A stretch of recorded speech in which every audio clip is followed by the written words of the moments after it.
Ini bernama lengkap Utsman bin Affan bin Abi al-Ash bin Umayyah. Nasabnya bertemu dengan Rasulullah pada kakek kelima, yaitu Abdu Manaf. Lahir di Mekah pada tahun 574 Masehi, 6 tahun setelah tahun gajah. Artinya, Utsman lebih muda 6 tahun dari Rasulullah Sallallahu Alaihi Wasallam. Sejak kecil, Utsman dikenal dengan kecerdasan, kejujuran, dan kesolehannya hingga dikagumi Rasulullah Sallallahu Alaihi Wasallam. Asyhadu an la ilaha illallah wa asyhadu anna Muhammadan Rasulullah. Maka saat Abu Bakar Siddiq berdakwah menyeru kepada Islam, Utsman bin Affan dengan mudah menerima seruan dakwah ini. Sifatnya yang pemalu dan perasa, ditambah dengan kesolehan yang istimewa, membuat Rasulullah menikahkan Utsman bin Affan dengan putrinya, Ruqayyah, dan kemudian dinikahkan lagi dengan putri Nabi yang lain, Ummu Kulsum, setelah Ruqayyah wafat. Itu sebabnya Utsman mendapat gelar sebagai Zu Nurain atau sang pemilik dua cahaya. Utsman bin Affan benar-benar telah menjalani hidup di bawah tuntunan Rasulullah Sallallahu Alaihi Wasallam. Kesantunan dan sifat rendah hati yang sudah dimiliki Utsman sejak sebelum Islam semakin membuat diri sahabat mulia ini menjadi pribadi yang agung. Sifat dermanya yang tiada batas selalu menjadi solusi dari permasalahan yang tengah dihadapi kaum muslimin. Inilah orang terkaya, sekaligus inilah orang yang paling dermawan.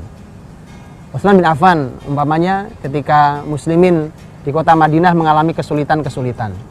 Ada yang paling vital adalah air. Di Madinah dulu ada satu sumur yang disebut dengan sumur rumah namanya, Bi'r Rumah, sumur rumah. Sumur rumah itu adalah sumur yang airnya layak untuk dikonsumsi, sehingga muslimin mengambil dari sumur itu. Tetapi muslimin untuk mengambilnya harus membayar. Sumur itu milik seorang Yahudi. Kemudian muslimin mulai mengeluh karena setiap ambil air membayar. Dan ini subhanallah. Sebenarnya zaman ini pun sama. Hitunglah negeri-negeri yang banyak air tapi air juga sangat mahal harganya. Diperlukan Utsman yang menggratiskan sumur untuk masyarakatnya. Utsman bin Affan radhiyallahu anhu kemudian mendatangi Yahudi itu, kemudian menawar harga sumur itu, kemudian tawar-menawar sampailah pada angka 20.000 dirham. 20.000 dirham. Kalau hari ini kurang lebih 1 dirham itu kalau dirupiahkan sekitar kurang lebih 30.000 rupiah atau 40.000 rupiah. Ya tinggal dikalikan kali 20.000 dirham. Harga sumur. Begitu dibeli oleh Utsman, kemudian Utsman umumkan di Masjid Nabawi pada seluruh muslimin bahwa sumur rumah sudah saya beli dan saya hibahkan, saya infakkan untuk seluruh muslimin. Siapapun muslimin silahkan mengambil air dengan gratis, kecuali keluarga Utsman. Keluarga Utsman tidak boleh mengambil dari sumur itu. Mengapa? Karena Utsman punya sumur sendiri, orang kaya. Ini kedermawanan yang luar biasa. Sampai Rasul menjawab dengan jawaban. Nabi SAW mengatakan bahwa siapa yang memberikan sumur rumah, falahul jannah, maka dia berhak mendapatkan surga. Allahumma asma' washhad, Allahumma asma' washhad, Allahumma asma' washhad, Allahumma inni ja'altu ma fi raqabati min dhalika fi raqabati Utsman.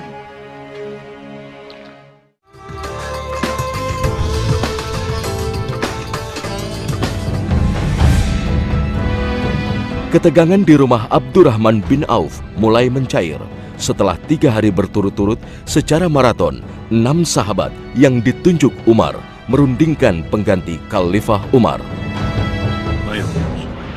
جعلت أمري إلى علي بن أبي طالب. وأنت يا طلحة؟ أنا أجعل أمري إلى عثمان بن عفان. يا عثمان، هل أنت مبايع على كتاب الله وسنة رسوله صلى الله عليه وسلم وفعل أبي بكر وعمر؟ اللهم نعم. اللهم اسمع واشهد، اللهم اسمع واشهد، اللهم اسمع واشهد، اللهم إني جعلت ما في رقبتي من ذلك في رقبة عثمان. أيها الناس، تعالوا فبايعوا أميركم عثمان بن عفان.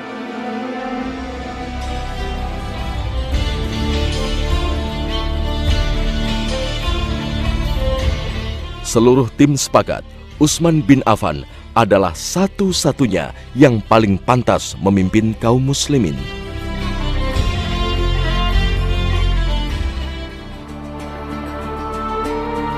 Menjabat khalifah di usia 70 tahun, semangat Utsman tak pernah padam. Setelah berhasil memadamkan pembelotan yang dilakukan sebagian negeri-negeri muslimin di luar Jazirah Arab, Utsman meneruskan kebijakan Umar bin Khattab menaklukkan negeri-negeri di luar Jazirah Arab. Tunisia di Afrika Utara ditaklukkan dalam sebuah perang besar melawan Romawi. Pasukan Utsman terus bergerak hingga menyeberangi lautan dan berhasil menguasai Siprus dan Asia Kecil. Selama 6 tahun pertama memerintah, Utsman bin Affan berhasil mengislamkan kawasan Afrika Utara, Armenia, dan Taberistan hingga melampaui Sungai Jihun, negeri Balkh, Hara, Kabul Afghanistan, dan Turkistan di Asia. 12 tahun memimpin. Di periode yang pertama, 6 tahun yang pertama, disebut sebagai tahun kemakmuran